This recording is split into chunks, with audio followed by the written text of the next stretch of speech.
Okay, wow, that's live.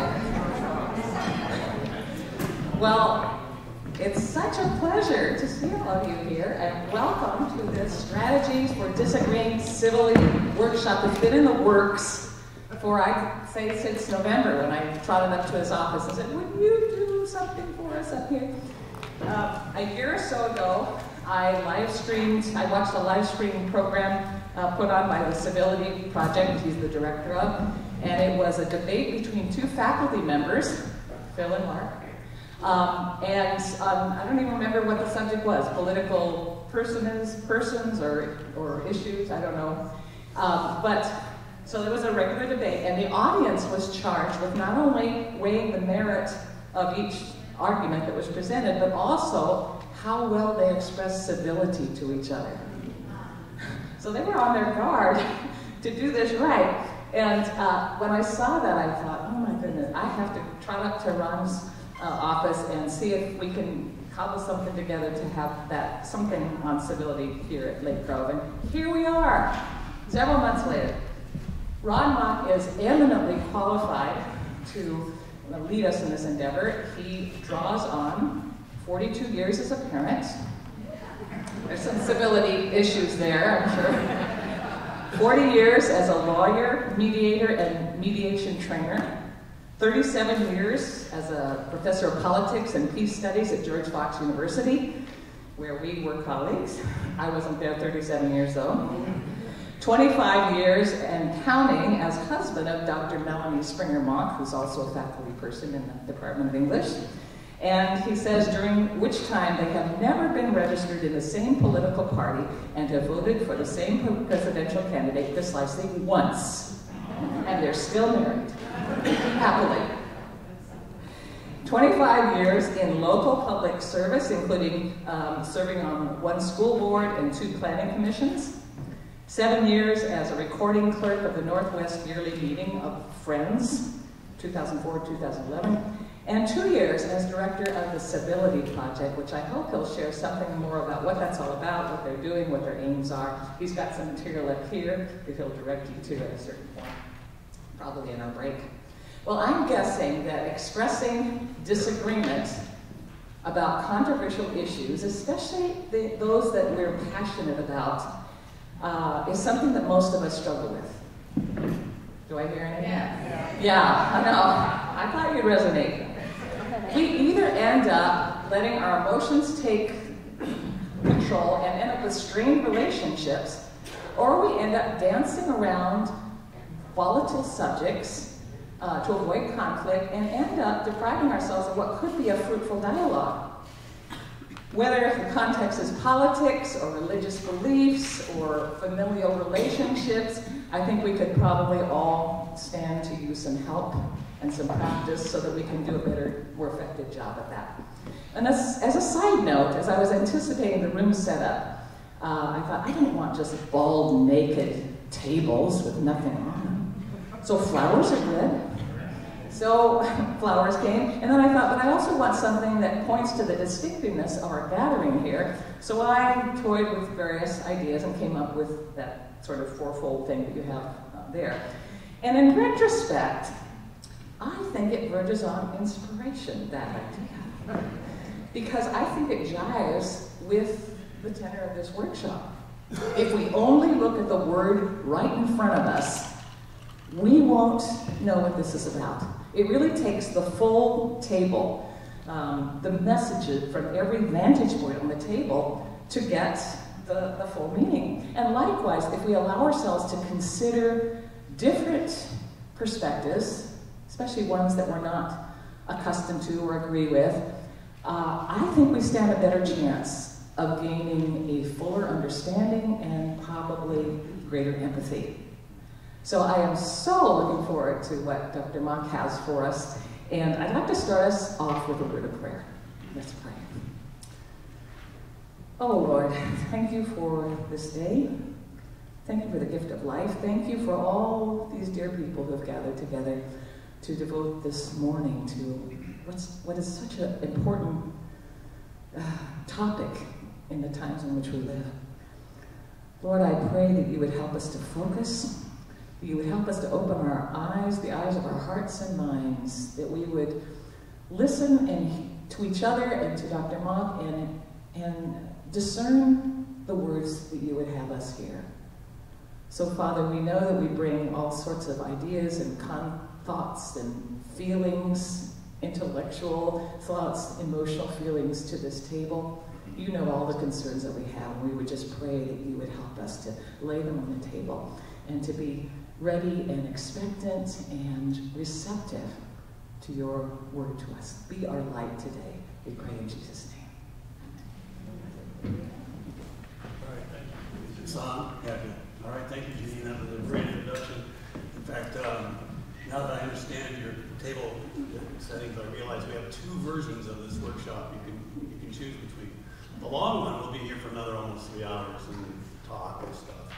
The short one is to look at that table, get it, then you go home. And so, yeah, you have that option. Jeanine, can I ask you to do me one little favor? The people sitting that just came in and sat at that table need name tag things. So we don't know how to give them these two. Way over there. If you got one of these sheets when you came in, you're all set. If you don't, they are on that table, that little table as you came in. I don't think we're out. This will be useful. This has most of the slides. I do some slides I reveal gradually. You get the whole thing at once here. The main reason for this is so you can take notes, and if that would be helpful to you. So make sure you get one of those. Jeanine did mention that the Civility Project has been going on in George Fox since the fall of, let's see now, 2020. So it's been over 2 years since now. It's an initiative from the President's Office at the University, President Robin Baker. George Fox is a Quaker university, and the Quaker family is a broad family, theologically and politically. So the university sits astride some serious political divisions with parts of its constituency on different sides. And that puts it in a bad spot, or it's a difficult spot. And that's both in terms of the religious constituency of the university and its local constituency. I don't know, maybe Newburgh hasn't made much news up here, but we have been in the news about political controversies in our town for the last couple of years. I even saw a story in a British publication about Newburgh's. Well, they thought Newburgh was some kind of neighborhood of Portland or something. It wasn't exactly. But anyway, we made the news, and that's that was no good. So that's part of the university's concern. So he asked me if I would be willing to spend time working on a civility project to try to help move the constituencies we serve away from paralyzing political polarization, really. So that's why we're here. There is some more information, a little bit more about it at that table. I have a newsletter that goes out periodically that you can sign up to get at that table over there. So in a break, if you're interested in that, there's plenty of places to sign up. And on the little stand there that has a little poster there's a QR code that you can scan and it'll take you to the website for the civility project. So if you'd like to know more about the project, you can do that pretty easily. All right. So what we're going to do today, is get this to work. I did the first one. I can't get past my first slide. Is there a problem that you can help me with back here? I got the first slide to switch, but the second one has to switch.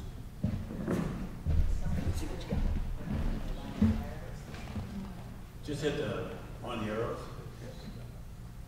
The one down the right corner pointing to the right. Yeah, there you go. Now, I don't hope you don't have to stand there. Let's see how this goes. So where are we going to try to go today? This is sort of my roadmap of the three things I'd really like to try to accomplish. I'm going to ask you to consider disagreement from a different perspective than you might have. I'm going to ask you to consider a three-layered view of civility. It's not as simple as it sometimes has been portrayed. And then we're going to try to do a little bit of practice. Janine promised a lot in that flyer you saw. So I'm trying to put about 12 hours of work into 3. We won't be able to do it to the fullest, but I want to give you at least a taste of the kinds of things that we can do practically. So that's my goal. Let's try this again. Maybe I turned it off. No, I did not. Left, right. Somebody's thinking of a line of fire. No. Like this? Left, right. I'm hitting the right button, the right arrow. Okay, so I'm going to start where you probably didn't expect me to. My line of argument is going to run through the story of the temptation of Christ. There's a wrinkle to this story. When I teach business, I teach introduction to law class. My background is in law. One of the things I have to help students understand is that in order to make a really good argument for their client, they have to be able to make a really good argument for the other client too. Because the other client is going to make the other side is going to make their best argument. You've got to be ready for it. And so I was going to try to come up with an exercise to help them practice doing that. And I wanted to come up with some kind of person that would be really hard to take their side and try to understand it empathetically. I thought about Hitler for a while, and Stalin. And I thought of a better person for that. And I can't make this work, sorry. Satan. I think she did it. Satan. And where would I get into Satan? Where could I best get into Satan's viewpoint in a crucial environment? Well, it seems to me the story of the temptation of Christ, it seemed to me at that point, and it still sometimes seems to me, that the temptation of Christ was a really good example of it. We get to see a little bit of Satan's thinking over the 3 questions he asks. He has 3 chances to try to mess everything up. And so these would have to be really 3 great temptations. So I wanted to think about it. Why would Satan tempt Jesus this way? The first temptation is, of course, to make the stones into bread. Jesus has been fasting for 40 days. He's hungry. Why not make yourself a sandwich? You can do it. You can turn these stones into bread. You know that. And Jesus says no. I thought about that. Well, partly that's a temptation directly to feed himself. That's probably been a temptation the whole time. I mean, Jesus could have, it's not like Jesus probably didn't think of it. It's not like he's dumb. He's probably been thinking about it for several days, but he hasn't done it. I also thought, there's a little more implication to this. If Jesus can make a stone into bread for himself, he can do that for anybody. Jesus is aware there's going to start hunger in the world at that time. I think the temptation actually implies that Jesus maybe should be going out turning all the stones into bread for all the people. And in fact, Why don't you turn the earth into a giant Kaiser roll and we'd never be hungry again? But Jesus says, no, I can't do that. I'm not going to do that. I'll pretend I'm doing that, and you do it. Thank you. This will be the way it works. I went too far. I'm not ready for that. Go back. Show them that slide. What do you think you're doing? So we have the other two temptations, depending on which gospel you use. I'll say the second one was to go on top of the temple and cast himself off. And Satan describes this as a way for Jesus to announce to everybody, clearly demonstrate that he's the Son of God. Basically removing doubt about that question. You know, doubt is a real problem. So many people doubt the existence of the love of God. It wouldn't be a great idea, wouldn't it, to just fix that all at once?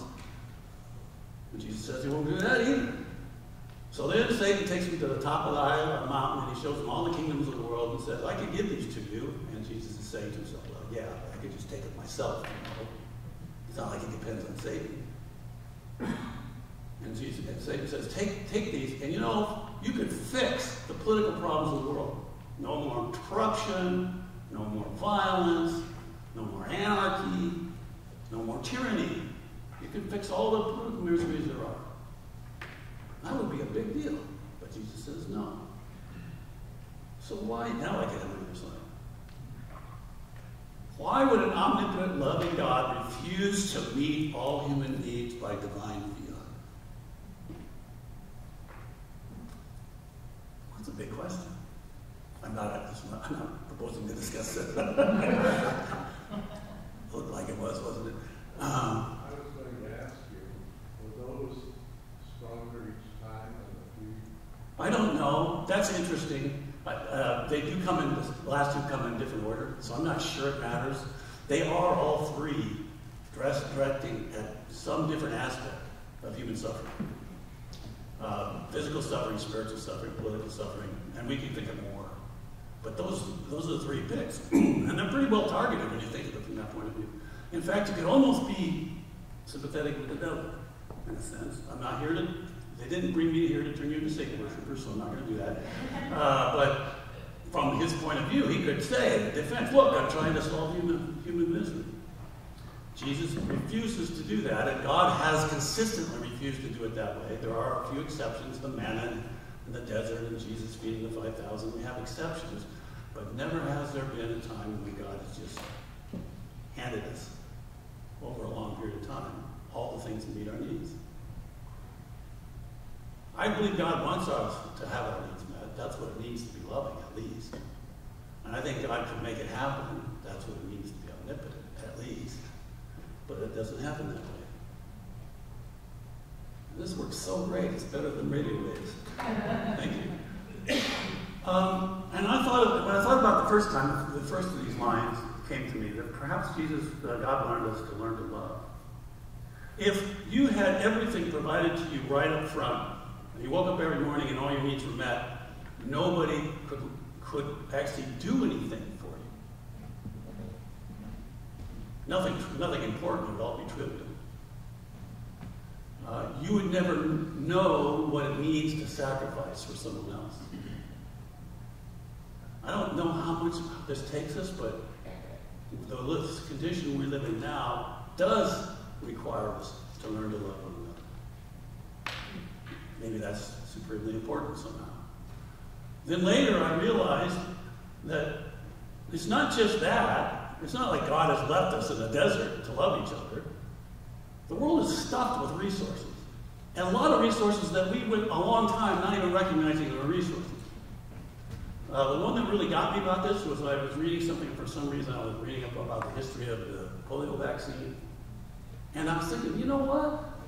Polio's solution was already in the virus. It's the virus itself. We didn't know that. It took us a long time to find out that. That's an issue, a big issue, something to think about. But it was already there. We went for most of our existence not knowing there was oil on the ground. Somebody discovered it, and then somebody figured out how to use it, and you are using it right now in probably several dozen different ways. You're probably wearing oil, you're probably I don't know if that's a glass. Well, that picture is plastic. It's made out of oil. And you drove here, most of you with oil probably. It turns out it's fantastic stuff. And we keep finding this stuff. I expect we'll keep finding that stuff going on. We're not done. God stuffed the universe with what we need, and then He gave us each other. And there's one ingredient still to discover. God still need to describe. It's not that I'm discovering. I think that's my next slide. Oh, yeah, we're human problem solvers.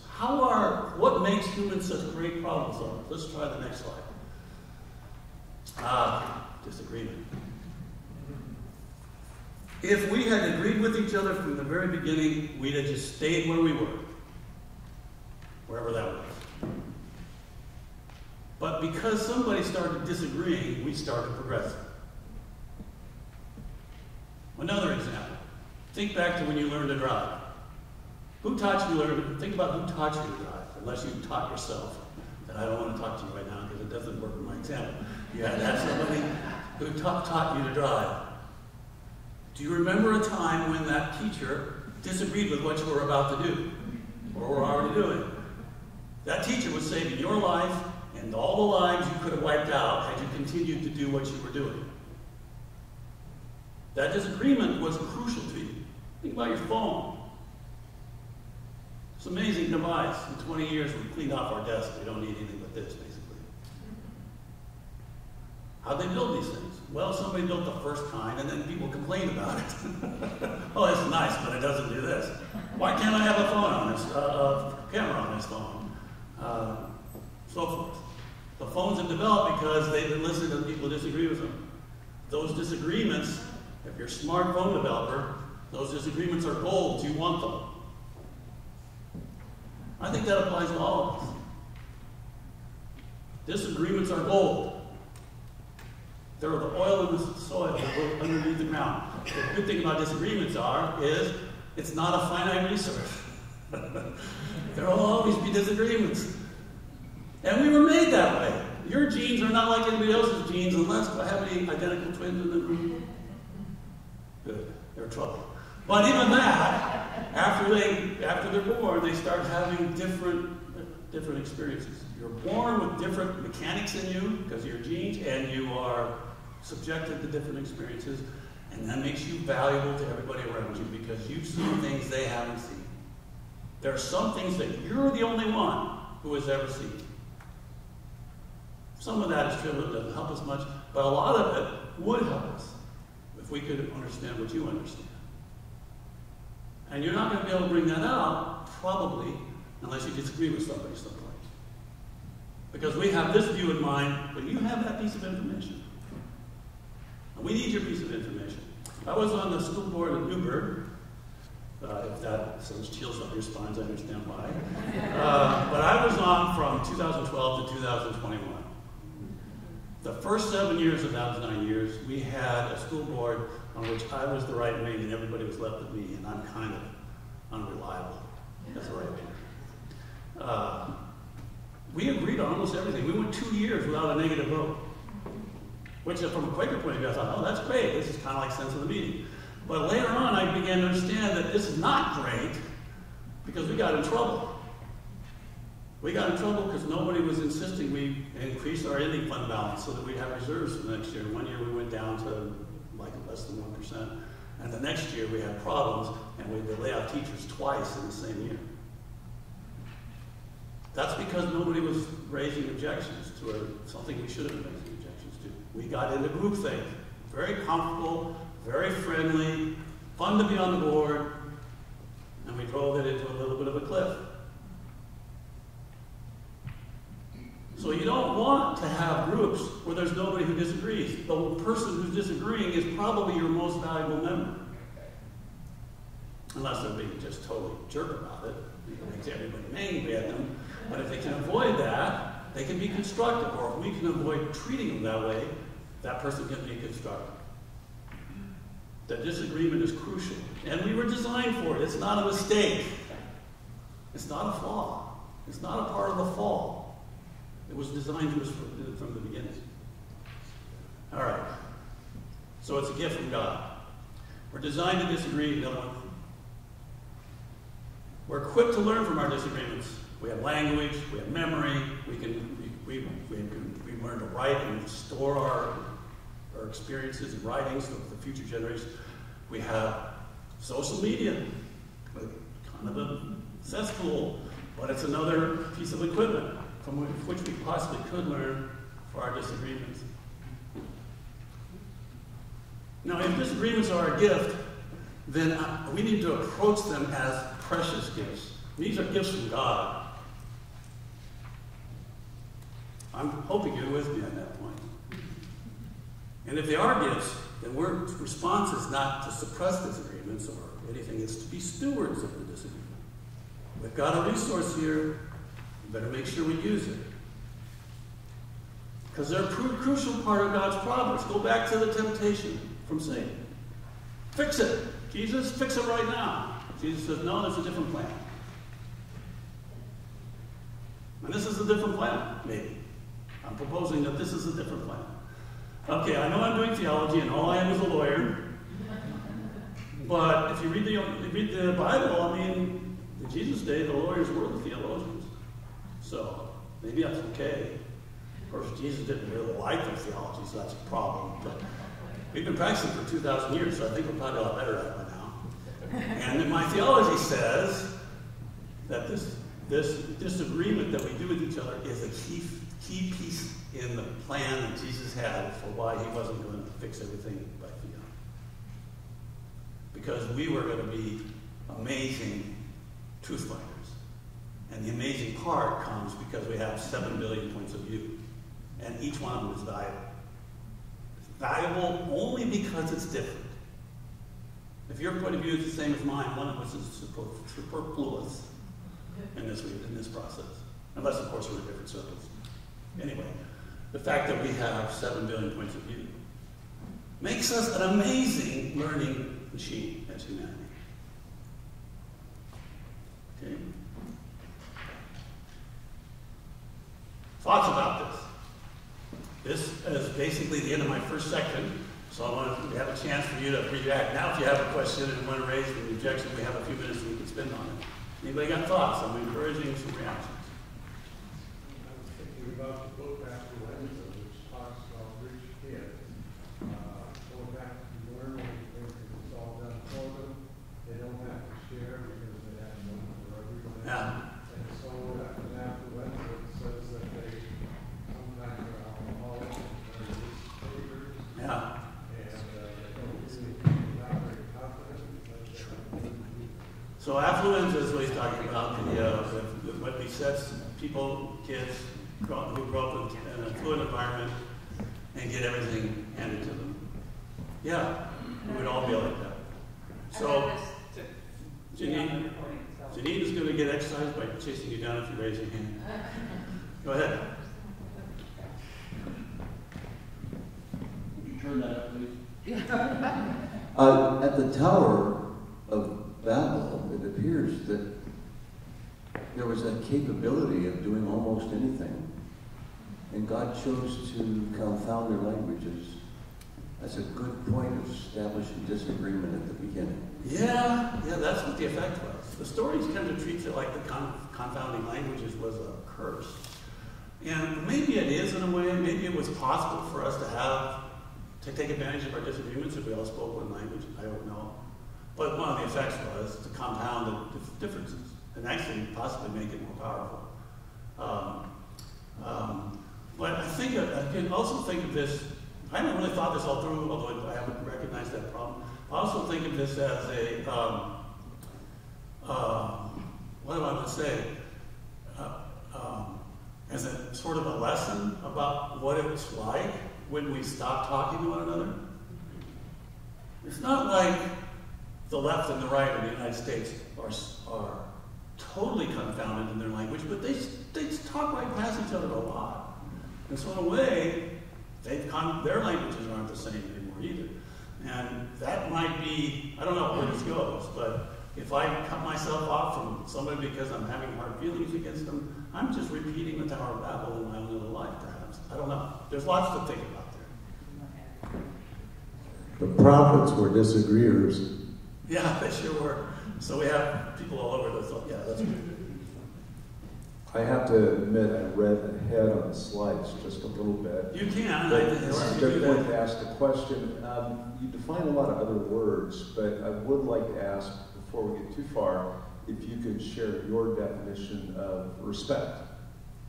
I say be respectful, but... I think I'd like to take that when we get to it. Okay, great. Thanks. Remind me then if I seem to forget. Way back there. I really like the point about stewards of our disagreements. Okay, I'll put my voice down. Stewards of our disagreements, because I think it gives us permission to embrace the discussions and make it more comfortable, because we are caring people. Caring about our disagreements becomes a whole different way of looking at things and a whole different way of addressing the situations that we're in. Yeah, right. I like that.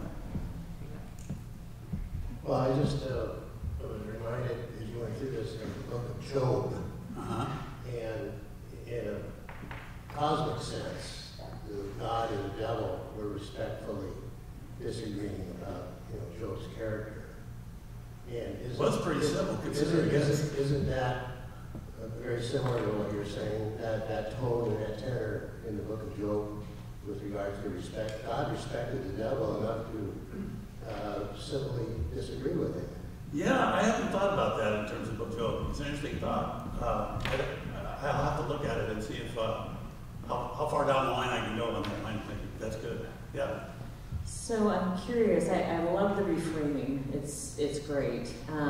But to me, there's so many problems with the silent majority and people, and it's the majority. And here as Christians, we're often told to get along and not, stir the pot. So how do you think that that was God's original intent for disagreement?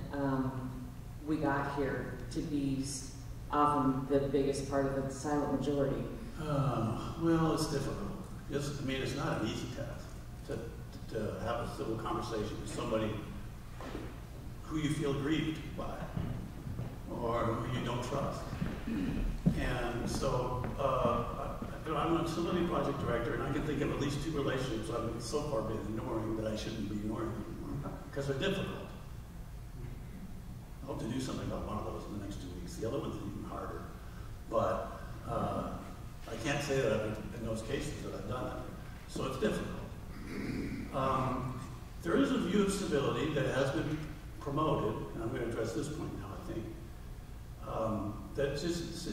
What'll turn out to be the first level of the views that we look at. And when we started the civility project, one of the points we got in pushback was that civility is often used by people in power to keep the people out of power, keep them quiet. Because it's not very nice what you're saying to me right now, they'll say. And so we've been thinking about this from the beginning, that that's not all there is to civility.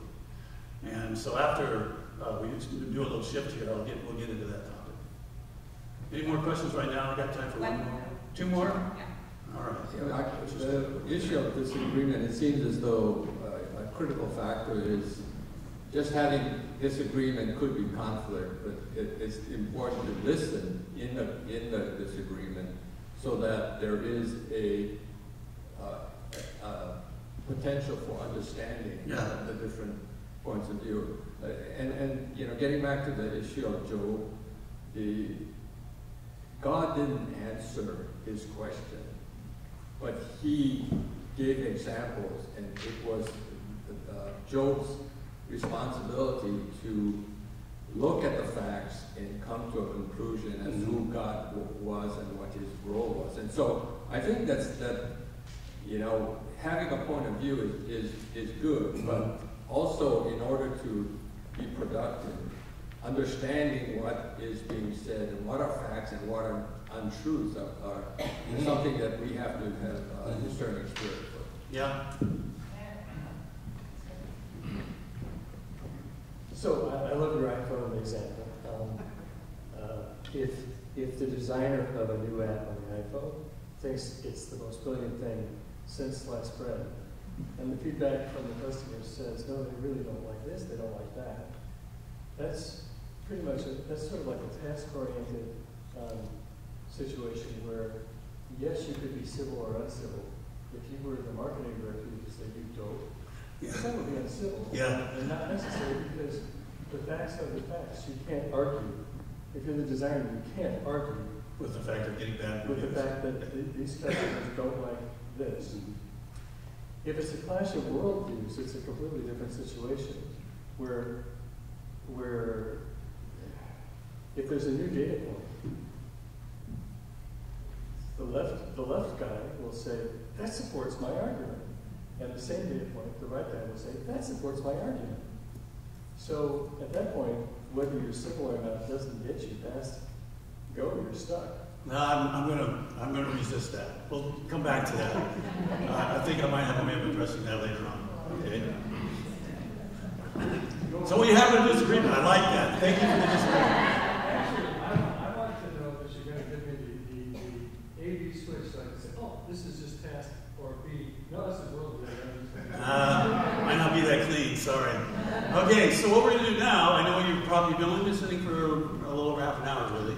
But I'm going to ask you to get up and move around. I've given you name tags with a number and a letter. And there's an A and a B and a C for every number. I want you to find the other two people that have your number. Now, this is a little bit messy. There'll be a couple of people who can't find two people. If you find only one person, let me know. I'll figure it out. Most of you should be able to find the other two people that have your number. And you're going to have to sit together because the next stuff we're going to do is groups of 3. So find the other two people that have your number. If you're an A, find the B and the C. And you're going to find that I've put some here, some here, and some there.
I'm looking for a 12A. 12A is right here. These people. I'm looking. I think I saw it. Who's the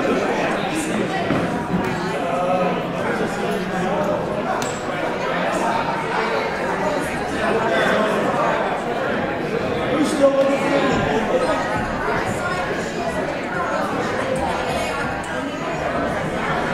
Is there a free agent C? Is there a C that doesn't have a group? All right, are you guys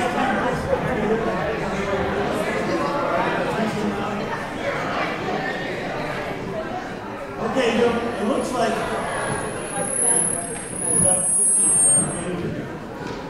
all right, everybody's in a group except for these two or one. Okay, that's probably the happen. All right, thank you, folks. Oh, wait, we got Michigan 21. Okay, hey, would you please go with those two in group 4? Hey, I'll come you. Why don't you make a group of 4? I got a little pair. All right, everybody's with at least somebody different, right? Okay, good. I guess it's good to see you. Thank you, folks. That was kind of a Zoom. Did we fix this problem in the meantime? No, we didn't. I need my.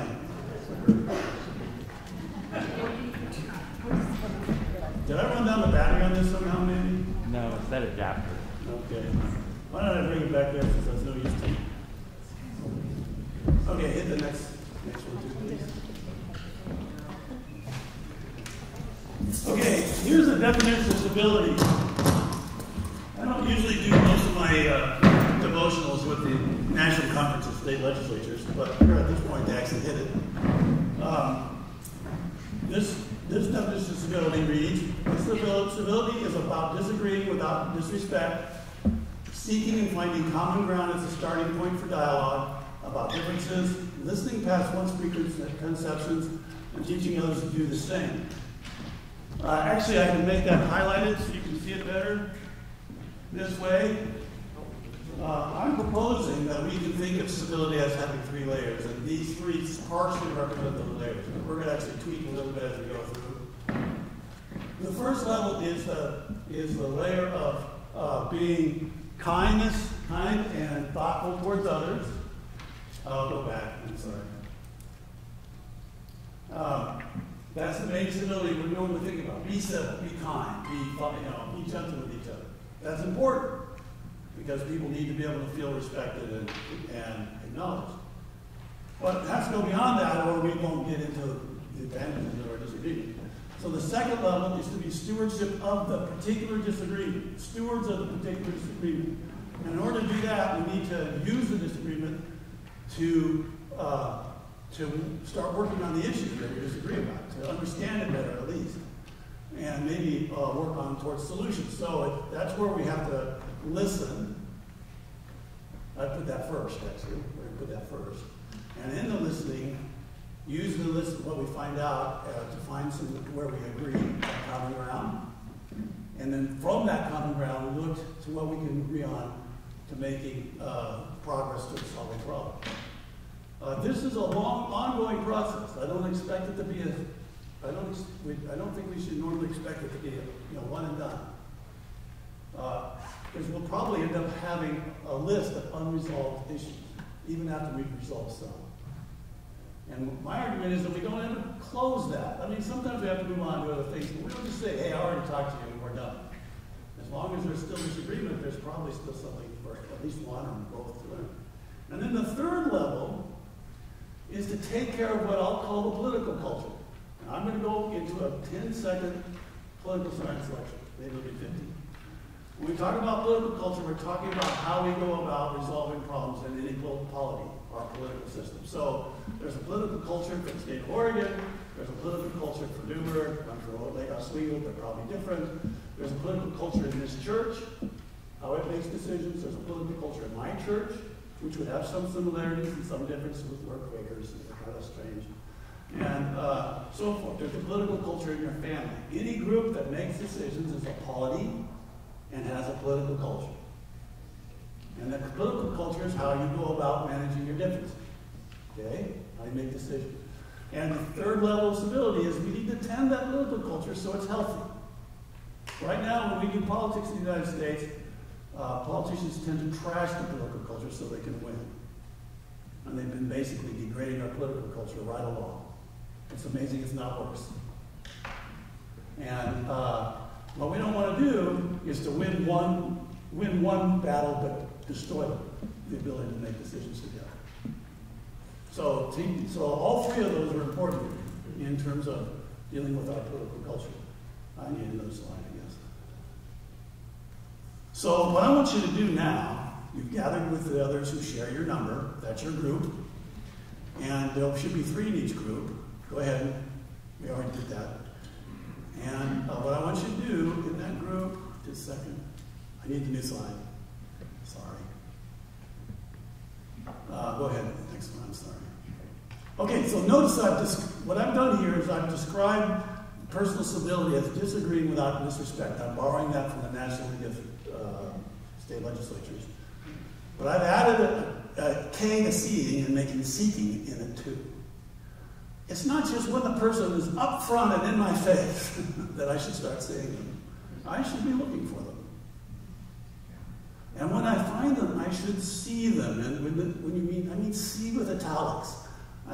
It's not just that you're visible, but I begin to recognize you, who you are, and recognize that you're important, and recognize that you're feeling things. I'm seeing what you are and what you're going through. That's what we want to accomplish with this. Another slide, please. So what I want you to do in your 3-person group is try to find 3 issues where there's disagreements. One where person A disagrees with person B. One where person B disagrees with person C. And one where person C disagrees with person A. That makes sense? So you have to have a little conversation. You're going to have about 10 minutes to get this done if you need it. And you're not going to do anything with these. We're just going to identify where the disagreements are. Okay? Just you don't need to start arguing about them or discussing them. I just want to know where they are. Okay? So you have to get to know each other a little bit. Find each other's names, where they're from along the way. But in the process, find areas where you disagree. Okay? Good luck. Anybody here understands what you're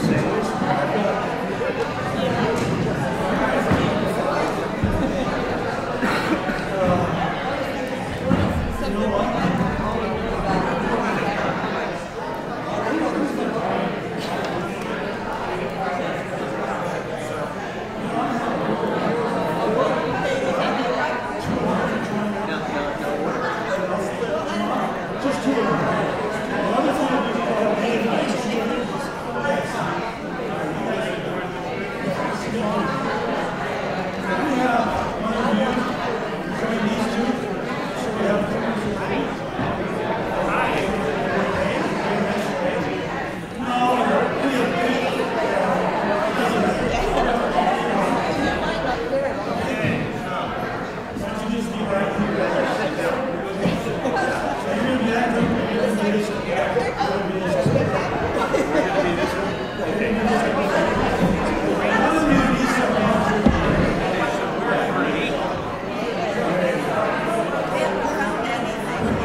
This does not have to be an earth-shaking issue.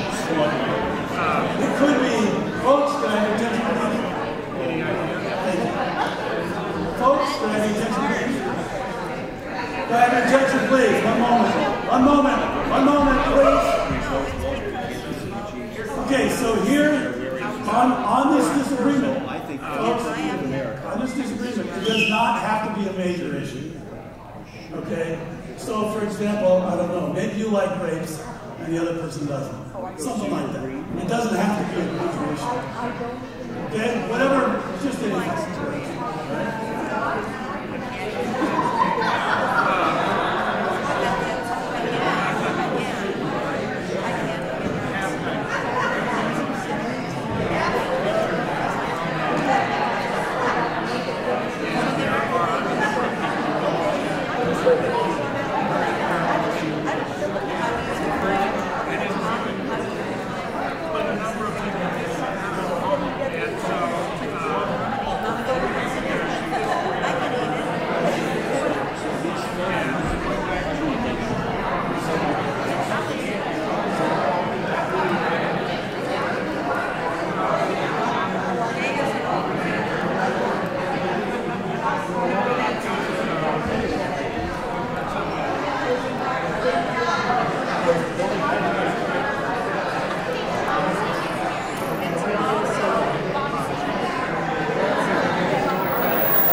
You're going to get a little more time to work on this. We're not done. So, it turns out, I think, that I was getting discussions. No, it's not solved.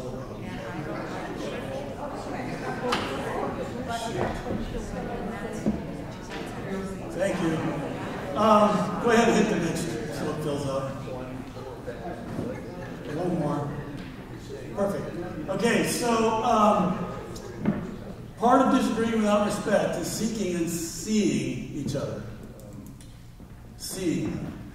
I'll say a little comment on seeing. I once wrote a reference for a person. One of the students who had come to George Fox had a really rough childhood, was badly prepared for college. At first I didn't think he was going to survive, but he turned out to be very bright. And he worked extremely hard. And at the end, he was doing A work all the way along. Of course, his overall GPA didn't show that. So when I wrote a reference for him, I said to them, on the first line, you need to see this person with that italics and emphasis. And he got the job. He got the position he was seeking for. And so that idea that you look past the surface to see them is very important. Second is be kind and considerate. It's civil to be kind and considerate to people. That is a good thing. To be affirming to them and helpful. It's civil when somebody drops something in the store for you to help them pick it up or help make their day better. It's civil not to be, too obstreperous with the checkout lady. It's civil to do those things, and that's important, showing kindness. Third is to show empathy, to connect with the other person, not necessarily to agree with them, but to understand why they feel the way they do or why they see something the way they do. To show empathy in that regard is important. These are part of the first layer of civility, of personal kindness and consideration towards each other. What I'd like you to do right now is that one person who can volunteer of your three to talk about something they've been struggling with. It doesn't have to be major, it could be, however major you want this to be. Something you've been struggling with lately. My dog is pooping on our deck now. She's old. I could talk about that. You probably don't want to talk to me about dogs pooping on decks, so you're glad you're not in my group. But it could be something about that scale. And I want the other two to listen kindly and try to communicate empathy. So one person volunteers to do the talking, the other two do the listening. And we're not learning listening skills here really, but I do want you to just try this, just to listen. You're not going to respond or argue or advise, you're just going to listen, okay? Go ahead and give it a try. Find somebody who will talk and the other two can listen.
2,000 miles away. My sister was 100 miles away. She had but he wouldn't provide the message of the phones in his house.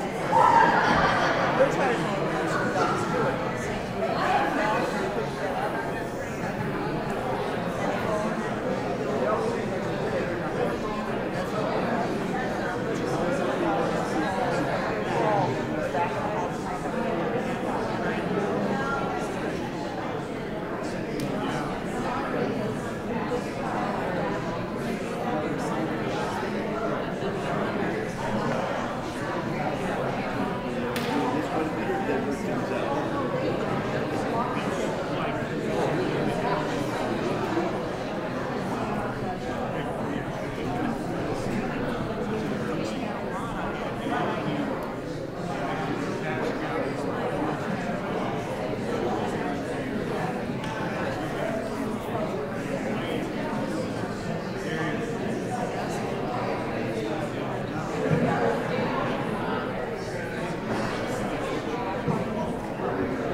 Just raise your hand if you were the speaker and you felt like they heard you. Most of the hands are up. Good.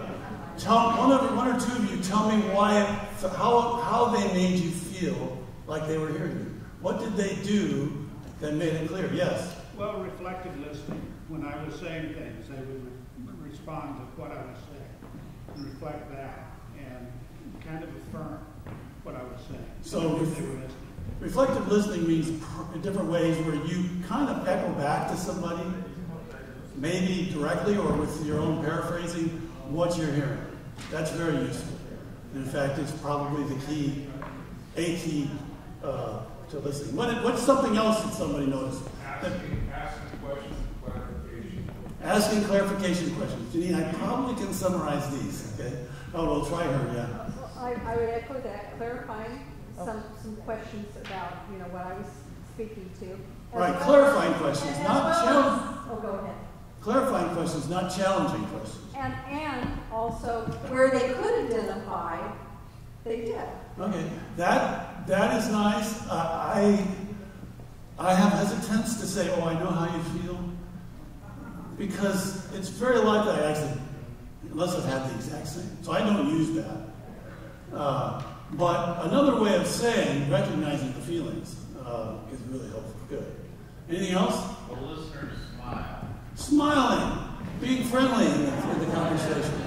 Isn't this fun? Making Janine run? Yes, she's not getting her exercise this morning otherwise, so you're doing her a favor.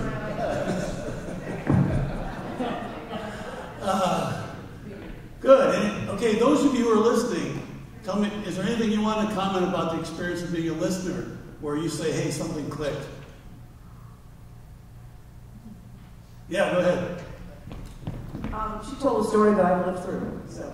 She what? She told a story of her life that's something I've lived through, something very similar. So you were able to connect that way. Yeah, go ahead. I realize I'm too close for comfort to the issue to be objective about. Go ahead. We're going to talk to her for a second. Did you adjust your approach as a listener at that time? No, I took over the conversation.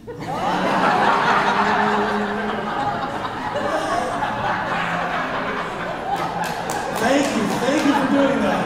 That was so kind to the rest of us. That's a little bit of a lesson. Who was the speaker over here? Okay.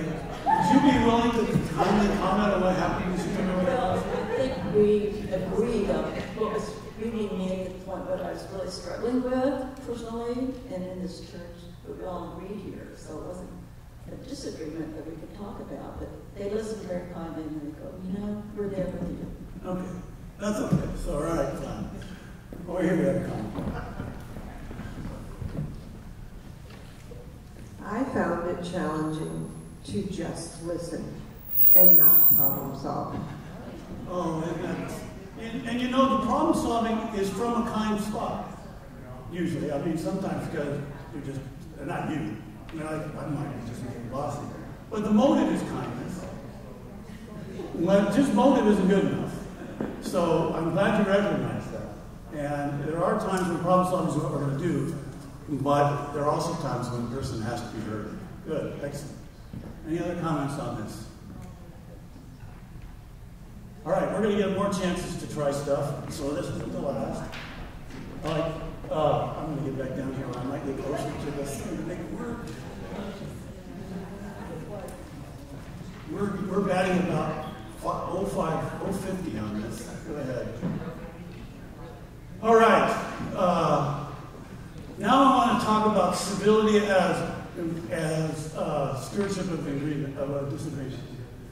And the first thing I want to say is embrace it, the disagreement. Embrace the disagreement.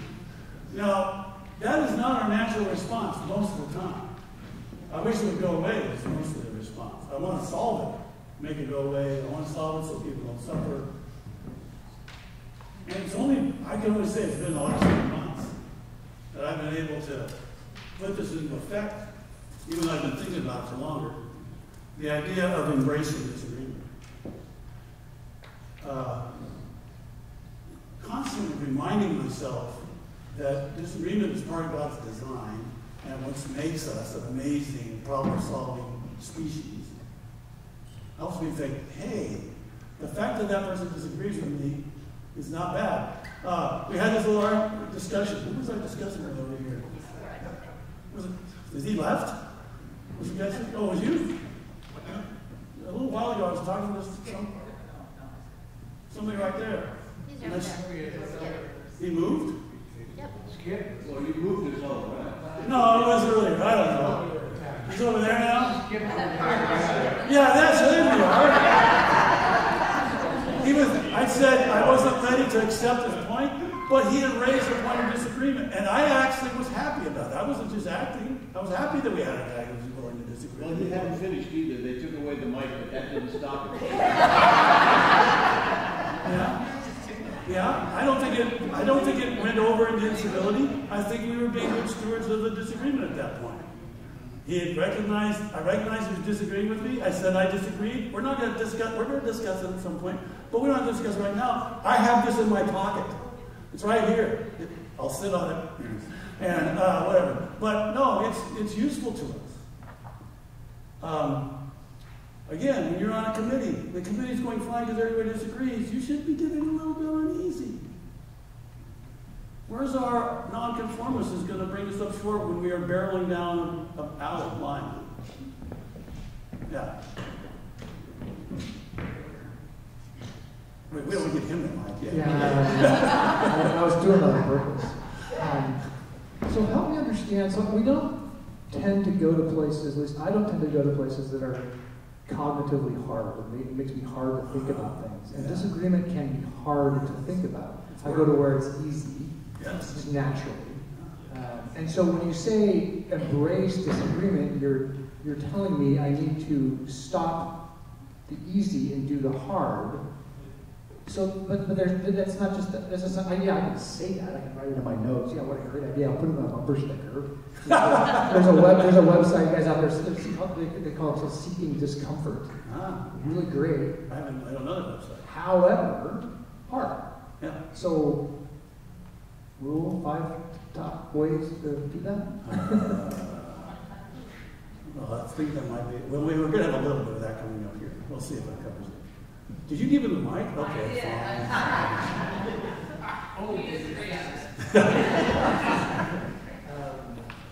So, I need you to tell me what... Hold the mic closer. Did you do? Okay. All right. I guess you have to point it. It has to be right here. Yeah. Okay. So, I didn't think I was disagreeing with you. I thought I was just asking a question. So what was it that I did that framed my comment as a disagreement? This is a good question, and if I were sharper, I would remember exactly what I was thinking at that time. So I don't know if we have to go back and try to reconstruct it. I don't know about the time, but you said something that to me implied a possible position on whatever it was. What, remind me what you were talking about? It was the difference between task-oriented and worldview disagreements. And you were saying worldview disagreements were different, more difficult because they're vaguer, they're not as clean cut. Well, it's because the proponent of each these days, the proponent of each worldview will take the new data point or the new circumstance and see, hey, that supports my position. Yeah. And so part of the problem is you can just getting to an agreement on the facts. So I guess the disagreement would be so more, I don't know, there's a sort of a tension in me not being able to answer the question, let's put it that way. And because I didn't have an answer for you right away, I'm hoping that one comes up. I may not entirely understand the question, what you mean by, I don't want to get into it right now though. I think it might still come up.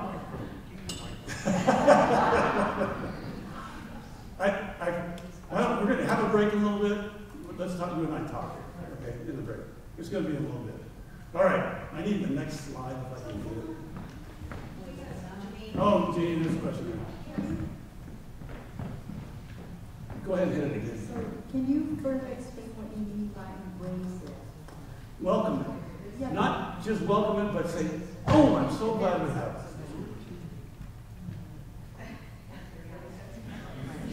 Yeah. I'm going to tell you an example that was real, just very fast. So, the work that I just left, they decided to remove our health insurance. And how could you welcome that? So there was a big disagreement. So I'm welcoming the disagreement. Let's see what the reason is. Is there a reason for them cutting the health insurance? Saving money to increase the salary of other people.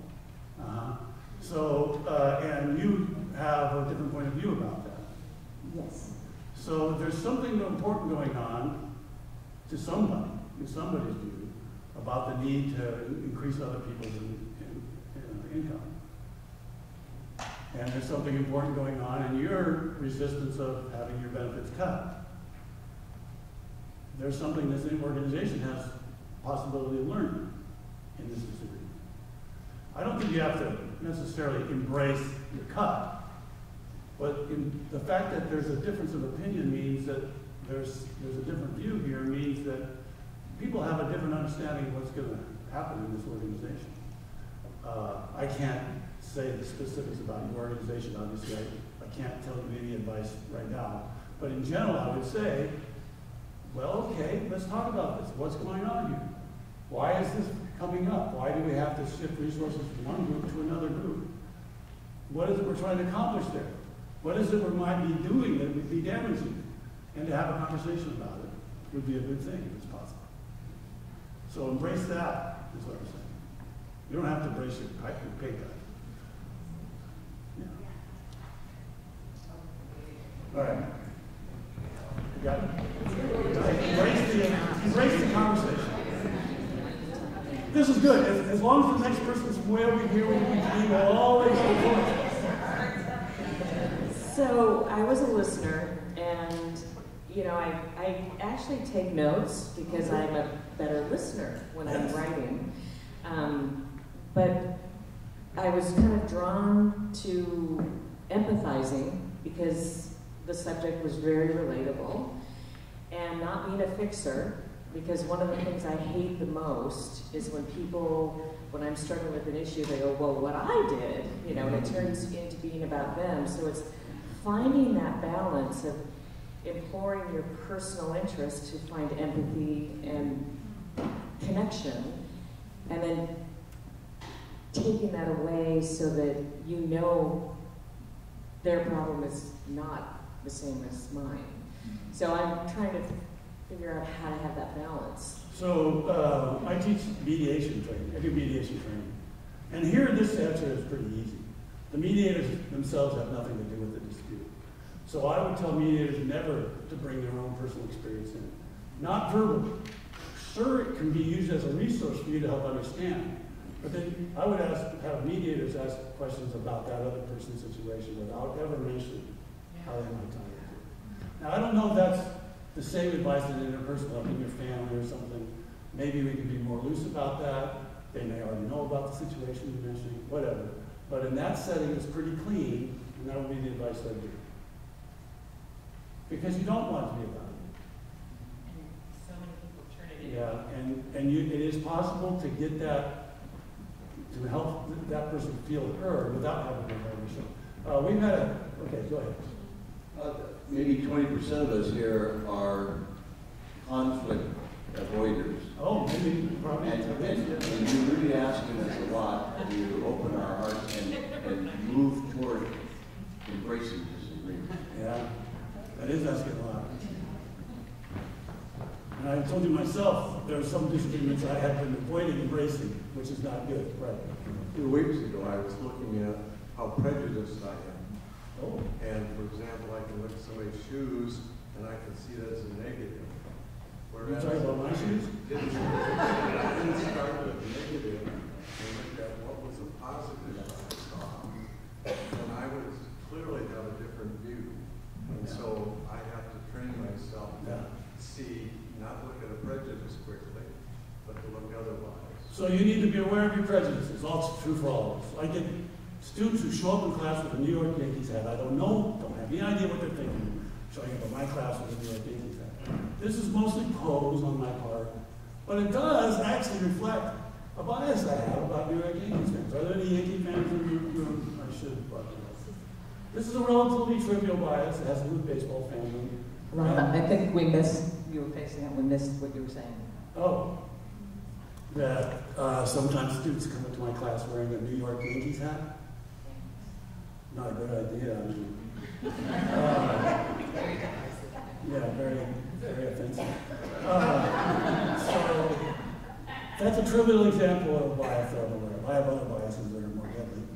But that one, yeah, I have to be aware of that and constantly be checking for it. One more, and then we gotta move on.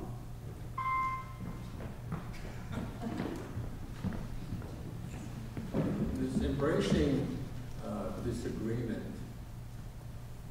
is with the intention or the hope of eventually getting to agreement.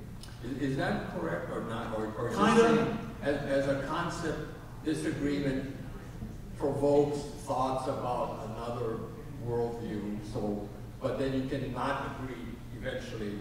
But I mean, why would we embrace disagreement for the embracing of it as a conflict? So many times the embracing a disagreement helps lead to actually ideas that neither side has thought of, and that helps, or that we get a better view of it. So often it leads to agreements about at least part of the thing, and that can be an improvement, and that's certainly one of the goals. But the dynamic it creates for us to be thinking.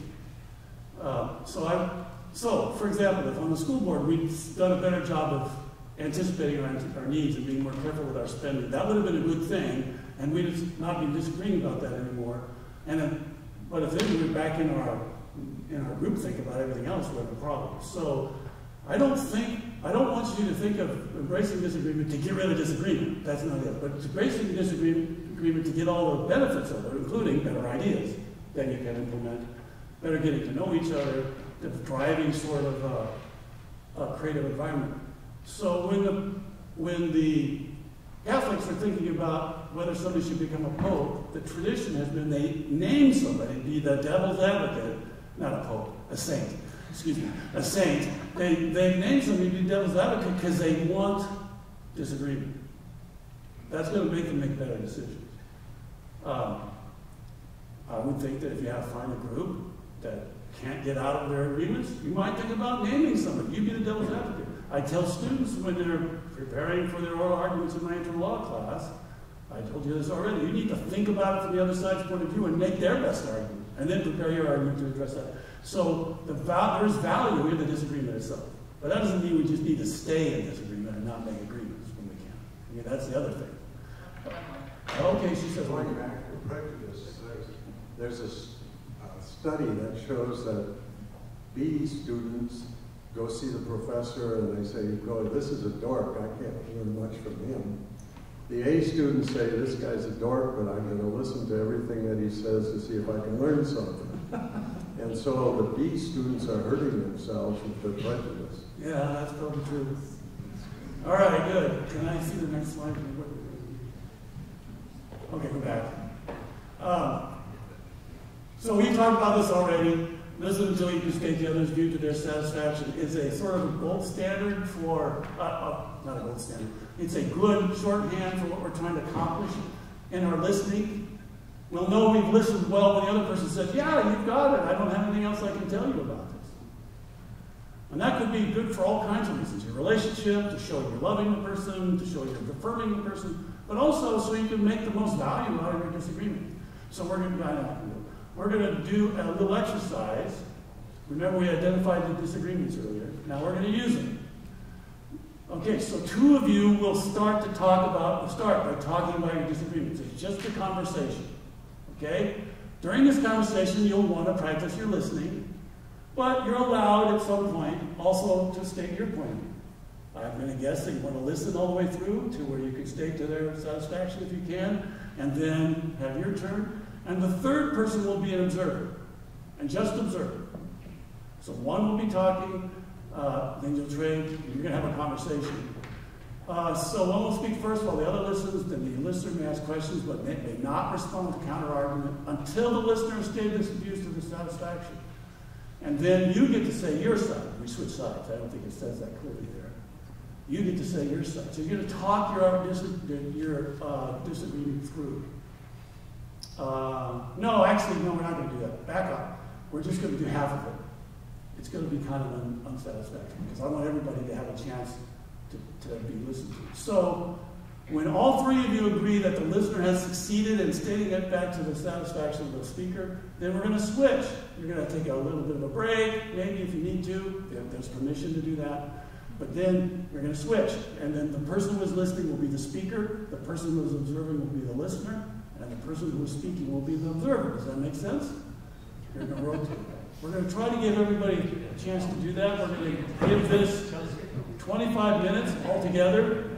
Any time in there that you need to take a little 5-minute break to stretch, you can. We'll have another 5-minute break at the end. Does that make sense? 25 minutes. In that time, each one of you should be able to talk about the disagreement you mentioned, you found. One of you should be speaking and the other listening. We're not going to try to resolve the disagreement. We're going to be speaking and listening. So, any questions before we start? Before we start, any questions? Yes. Which you came up with earlier, probably. Yes. Any other questions? So somebody needs to start. Right? You're only going to get to talk about your own. We're not going to resolve it.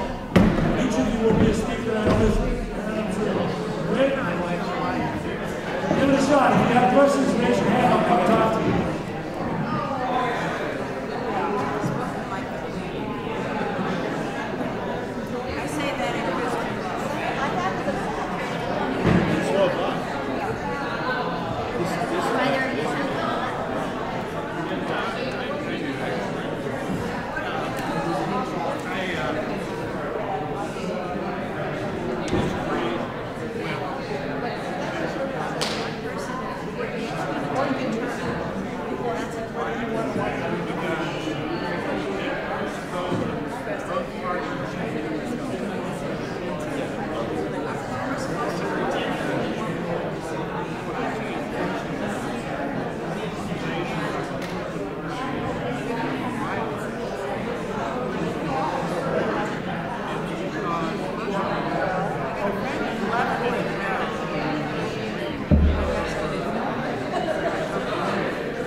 I thought it was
and he's been listening to you, and you're ready to move, rotate.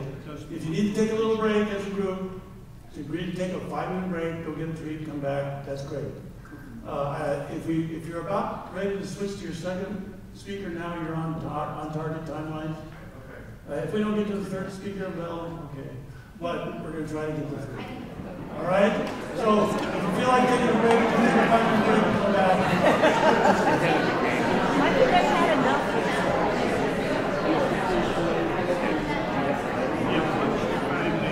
She's just a list. I'm making sure.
good to move that direction. This will be about the time when the third person gets to tell their talk about their disagreement. so that everybody has a chance to talk, listen, and observe. If you can do it. If you can't, that's okay.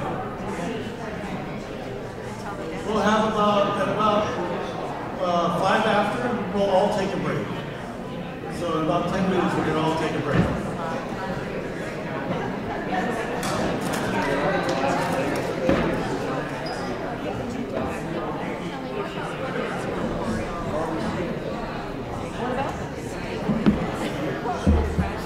Well, what do you have to talk about?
take a break when you're ready. I'd like to reconvene at 10 after.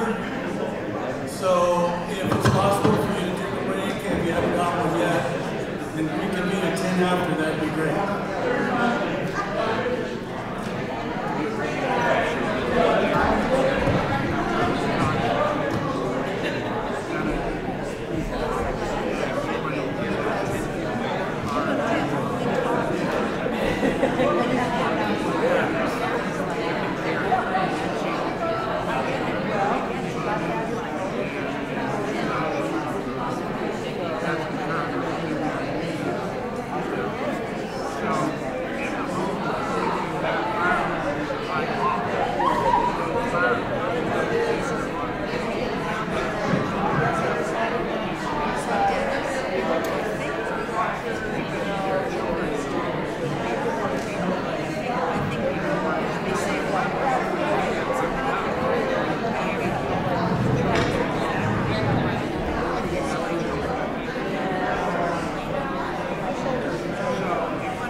Got it.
just wants to save a good setting.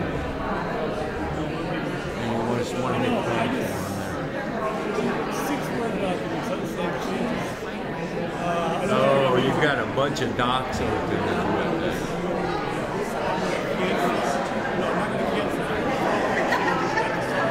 Okay. Yep.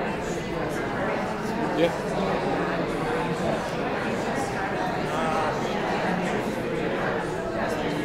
Up a little bit. There you go, right there. Yep. Yeah. Okay. Now hit that one. Yep. There you go. Yep.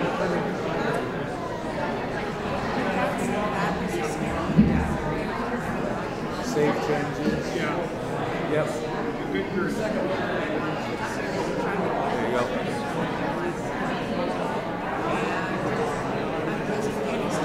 Okay.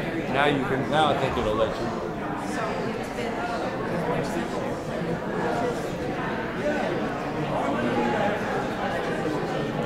Yep.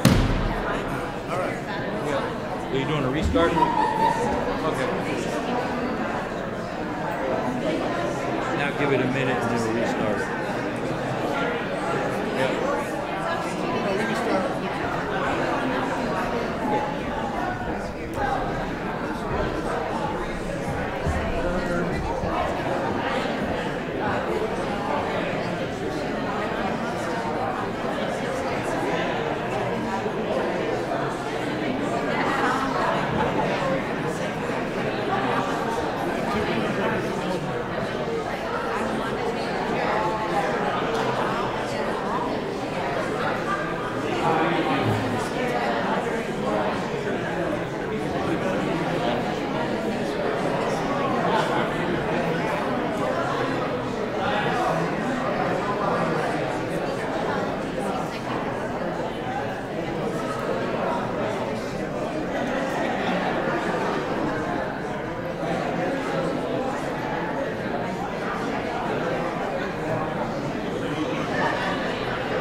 I would like to, I want to spend the next couple minutes, 4 or 5 minutes, debriefing a little bit from your experience, from the little conversations we just had. I had a couple people ask me questions, but are there any outstanding comments that somebody wants to make, or observations of your experience talking to one another and listening? And I don't know who's running our microphone right now, where it is. It's not up here. Yeah. So anybody want to have a comment here?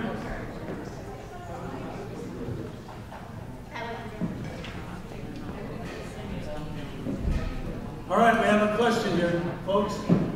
Well, I don't know if this is a question or not. I find it difficult to not jump in and fix things. What do you do? I mean, how do you kind of, sit back and say, no, I cannot be a fixer. It's not I can't jump in with my situation. Yeah, you certainly don't want to jump in with your situation necessarily at this point. And fixing is a benign impulse. We don't really want to stop that impulse entirely. But I think it helps if you can recognize when it's a listening situation, make it clear to yourself and maybe to the other person, I just want to listen. I'm not going to give myself permission to give you advice or try to fix it. This is not a natural thing. There's hope in this situation. I am not naturally a great listener because I'm constantly thinking I know the answer to things.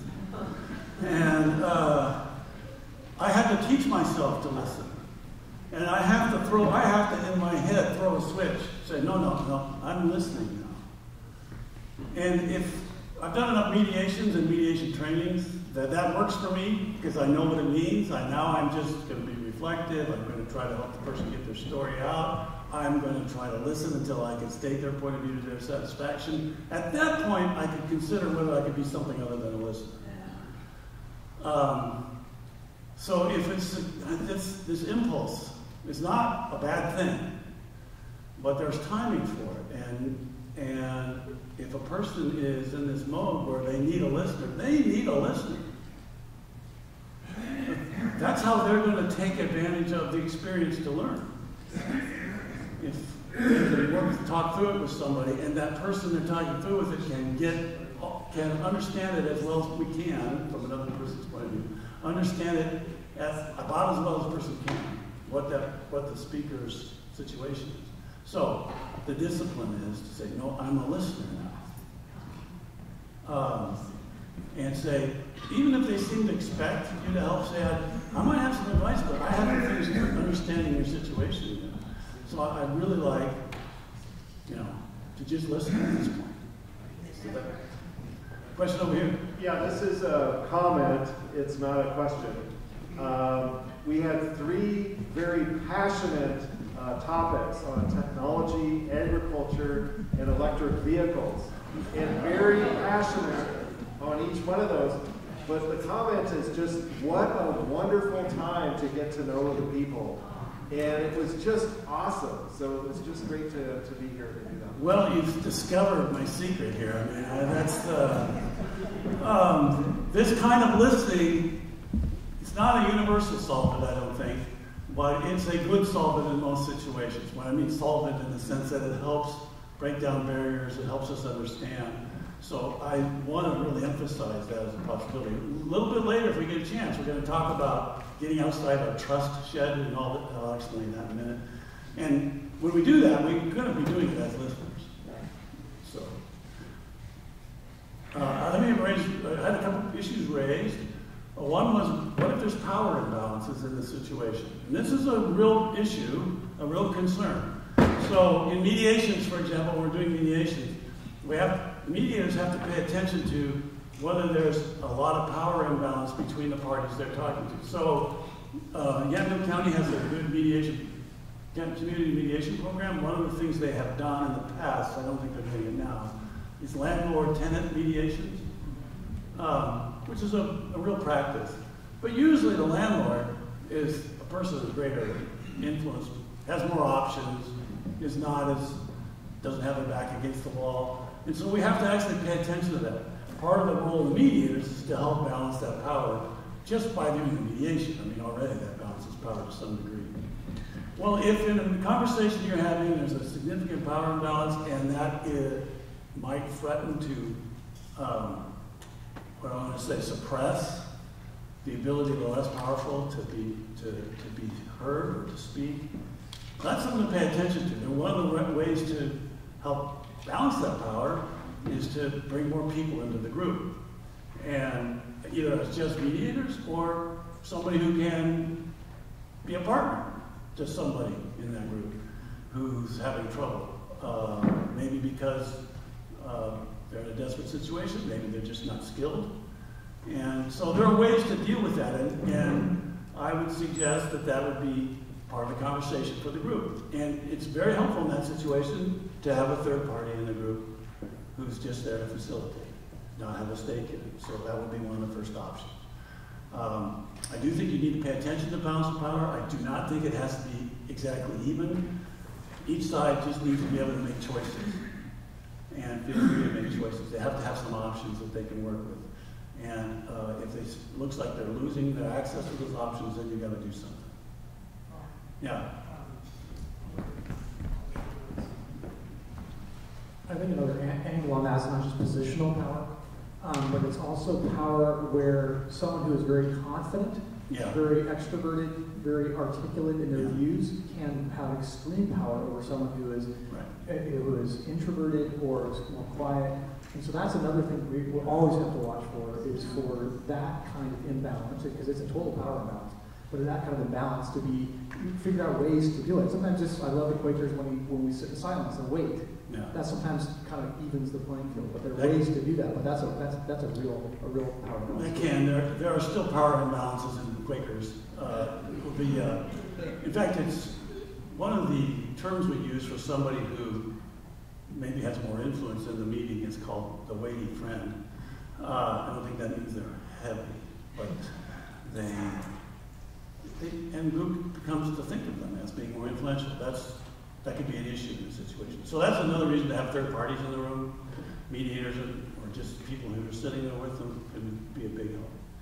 Yeah, another issue that might come up is if feelings are high, people are feeling under a lot of pressure currently, or they're reacting to fresh issues, or moods that haven't been healed. Again, the presence of third parties is a good help there. In mediation, I try to help the mediators that I train to remember that they need to be the non-anxious person. That's one way of putting it. In a group with a lot of anxious people. Or they need to be the embodiment of hope in a setting. So in mediation, when a lot of times people come and they're angry at each other, I do a lot of community or neighbor mediations. They're angry at each other. They're convinced the other side will never listen to reason and so forth. And things are often go pretty rough at the beginning. In fact, that might almost be by design. They're pretty rough at the beginning. The mediators can't be ruffled. They have to be able to say, "Oh, we're doing fine. This is like a lot of mediations. I'm not troubled." So that there can be some sense of hope and positivity in the group. And that can also help with heightened emotions. So having a third person there who's trusted by both sides, hopefully, and is not necessarily engaged in the emotions can be useful, or at least not fully engaged in the emotions. Okay, so we've had a technical problem. I've managed to make it so I can't access my screen. So all we are doing is going to be able to use these. Another question here, then I'm going to move on. Yes? Can't hear you, sorry. I like what you're doing because you're giving us choices. I know that in my background in teaching, twice I remember that there was some physical altercations because when we asked about them later, they said, I had no choice but to hit her. Yeah. Because she called me an SOB. Yeah.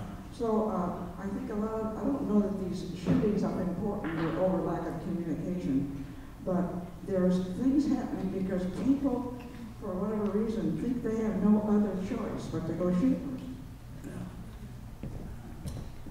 So before we move on, I want to look at what's your slide 14 on this sheet.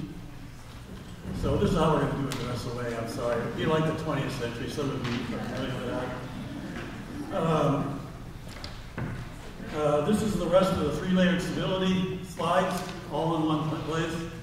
We had already gotten down to listen past preconceptions and listen until you can state the other person's point of view. That is, if you only took one thing away from this whole session, that would be it. So, don't leave now. I've got a couple other things, but still. There's three more things on that list. Seeking common ground. And I use the word make a human connection. Now this will probably require both sides to have communicated. It can't be done just one side. But, or all the sides if it's more than two sides. What we're looking for is the possibility for them to see each other as human beings. For all the people in the group to see each other as human beings. That part I said at the beginning, the first part about seeking and seeing and seeking out the other side, in a setting when we're trying to be stewards of a disagreement, this is important. I have to be able to see why a decent human being might have their position on this issue. Now maybe the issue is such bad, so awful that no decent human being, but I have to start with that idea.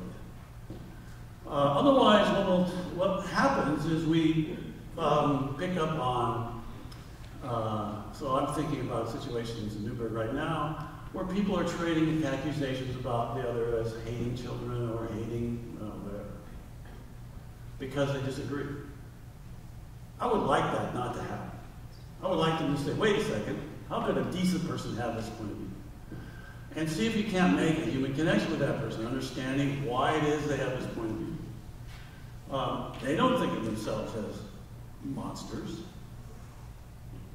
So they might have a reason that might make sense, at least for you to understand and empathize with their point of view. You want to have a human connection where you say, I'm recognizing this person as a human being.